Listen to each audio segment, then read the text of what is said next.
对民进党来讲，你对于网络的掌控，我说实在，你就老掉牙。但它是有效，它是可以巩固他们自己同温层里面的支持，可是实际上要扩散出去，要让更多人认同民进党，这个是没有意义的。民进党最大问题就是不相信人民的力量，威权化最大的结果是僵化，也不再去对人民是谦卑啊。你上升那个谦卑之后，你就看很讨厌，越讨厌你就是越负面，你的自然流全部都是负面，停下去效果都有限。Ladies and gentlemen, welcome the host. 民进党为什么在社群上面他没有办法有绝对优势？在蔡英文时期，民进党跟民众党的年轻人会站在一起打国民党，因为支持柯文哲的年轻人很多对蔡英文不讨厌，他们觉得国民党才是应该要被消灭啦。那个时候的年轻人会站在最典型就是馆长的态度的改变。那个时候馆长每天讲他是台独，然后每天讲要老共打过来，他第一个站出来是什么？上战场。为什么到了蔡英文的第二任，乃至于尤其是疫情过后很大的一个分野里，为什么民众党就是所谓的第三势力的年轻人开始对政府质疑？其实你说包括亮哥也是在疫情过后，他说他要退出，就是他对民进党失望透顶嘛。就是在这种越高压的结构面，疫情期间你是不可以质疑政府，对执政者来讲，他会有更强力的统治。而后来就变成每一个争议，你如果去质疑政府，你就会被法办，就会被移送。他们对这样的一个态度，这个在社群上面是反社群的那种文化的，而这种通常都会变成年轻人反弹的对象。有一群年轻人，尤其在柯文哲领导下，他变成是跟民进党渐行渐远了。民进党在任何社群，他的网军也好，他的所谓的义勇军也罢，他的侧翼也好，他们要打任何议题的时候，都会有另外一群同样是年轻人，系出同源的，过去跟他们站在一起的，开始去检验他们的这些话能不能够成立。民进党过去在这块战场是缺席的啦，慢慢的才回到战场。在莱尔校长这个议题里面，莱尔校长如果没有像民众党的支持者、其他在野的支持者都有共鸣的话，他的效益不会那么大。他关键就在于说，因为他们大家一个共同的就是反赖啦，就是讨厌民进党、讨厌赖清德，这个情绪会扩散，而这种扩散是民进党没有办法用网军、没有办法用侧翼去控制的。所以我才说，社群经营里面最重要是要共鸣，不可能用包装说啊赖清德是最亲民的总统，然后呢所有人就一致叫好，不可能嘛。最近在确实上面有几个灾情里面的影片，没收保利达 B 的老师，他说他没收了一箱保利达 B， 然后呢为什么？因为你们不要再乱发给车司机喝了。他说这个是酒，这是酒，他说他不希望在灾区再看到令人难过的事情。有一个阿兵哥就把帽子放在他头上，那个就是某种程度叫军爱民、民进军的一个缩影。我说像这种就很容易扩散，可是你说他这个跟政治有关系吗？一点关系都没有。可是这种就是大家想要看第一个发扬人性光辉，灾区里面很正面的能量，这种东西其实大家是很自然而然就分享。可是你说像你要刻意去分享总统去看灾哦，好亲民哦，这种影片你要可以让它扩散吗？没有办法。结果被扩散都是什么？总统跑去说，你这个地板拆了反而比较好看呢，然后后面那个顾立雄再跑出来再补一枪。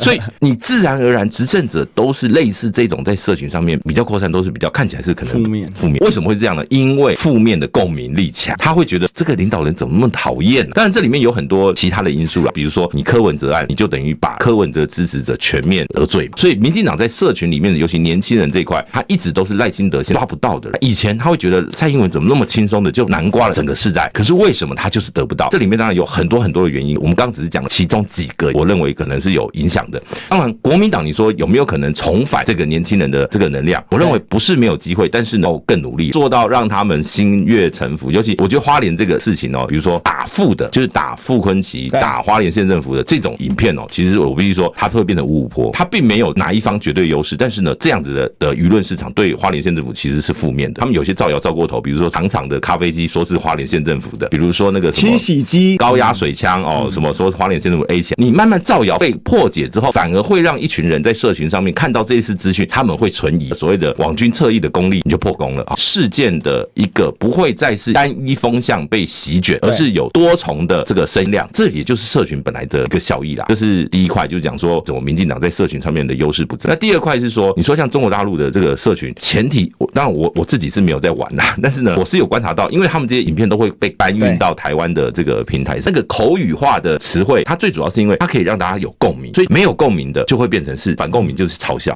或是说觉得你恶心。比如说最近一次那个淡江大桥那个什么欢迎最亲民的赖清德总统，对不对？就是像这种东西出现的时候，就会当然那个不是他们自己做的啦。我说包括你说像刘世芳的很多的言论，为什么在网络上会扩散？包括莱尔校长的影片，都是在于说让大家觉得我觉得对民进党有很多地方真的做得不好，而这个有打中我的心。这些所谓的恶搞也好，讽刺也罢，打中了他们的心，所以他们就会有感。那这个在网络上面的扩散会特别快，因为我不不需要被审查，这些资讯我直接我就可以传给我的朋友，我就可以去扩散，我不需要还什么网军去扩散，什么谁没有那个。我跟你讲，所有的自然人在网络上还是最强大的力量。其实最终还是要回到网络的一个扩散的力量，有时候甚至法院判决都不见得能够再直接击倒你。比如说这个波基之前被告，后来先选择和解，但是并没有摧毁波基的公信。就反过来，龚达瑞告我嘛，问题就是说他没有办法形成一种自然扩散。你龚达瑞告我，但是没有因为2审然后我变成造谣仔，但他们的全体里面我本来就是造谣仔，无所谓。龚达瑞也没有因为这样变公道伯。他迷信用传统媒体在新媒体里面去碾压人家是可以，然后他迷信他的青鸟是无往不利。可是事实上，包括刚才我们谈的这个分2层次，你在比较偏台湾人的社群的群体，我们是叫外网，就我们台湾一般使用这些社群媒体里面，你基本上占不到天的，因为你所传播出来的资讯几乎都是这种政令宣导的东西，然后都非常在造神。但这种造神的时代其实已经过去了，造神那个是在脸书黄金时期做得出来，现在内网平台开始逐步对外网开放。像王世坚这种具有强烈的台独倾向的绿营政治人物，在抖音、在 B 站没人限制他传播，他的台独言论不能传播，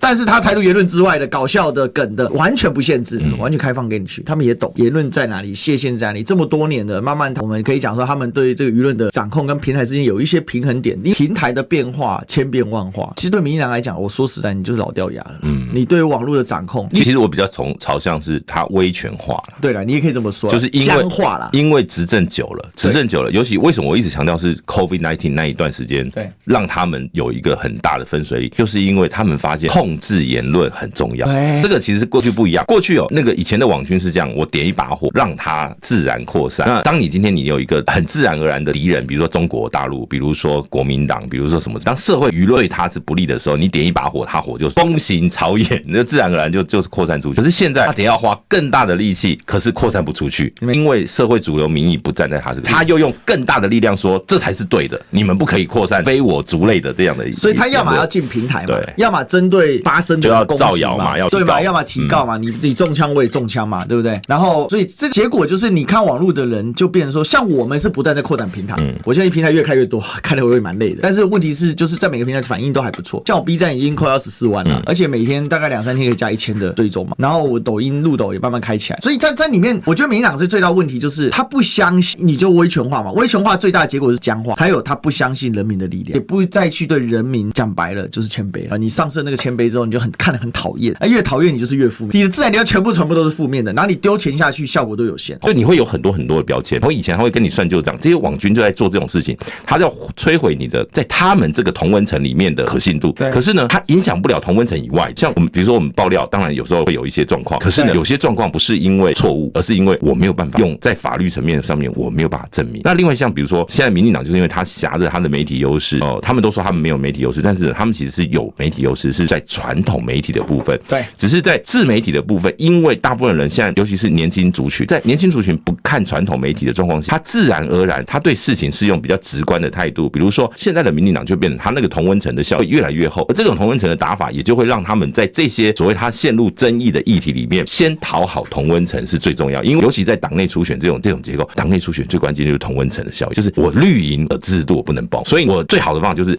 你要如何巩固住绿营的支持度呢？就是你要变成跟蓝营对干，所以这就是模式啦。但是绿营在每次党内初选的时候，通常有一些就会展现出我要，所以当今天比如说赖瑞隆单挑柯志恩或者说他们被指控的时候，他们去回答就会变成是已经变成大选层级的那种传统政治攻防里面乌贼战的战术，但它是有效，它是可以巩固他们自己同温层里面的支持，可是实际上要扩散出去，要让更多人认同民进党，这个是没有意义的。王世坚这个案例通通融融，游刃有余，到对岸他被发展成歌曲，后来有人就忍不住嘛，就把它创作成完整的歌曲，某种程度也去诱发了对岸的一个创作，这个都是这个很后现代。如果按我们那个讲的话，这很后现代，这在以前几乎传统媒体的时代不可能发生。结果现在变成，我觉得很多议题都可以用这个王世坚的歌词来去解释啊。比如说高雄，你们高雄民进党本来是从从容容、游刃有余，现在因为大峡谷找到匆匆忙忙、连滚带爬，你在哽咽什么啊？你哭什么哭？没出息。他这一段话拿来形容很多事情都很贴切，所以他扩散力就更强。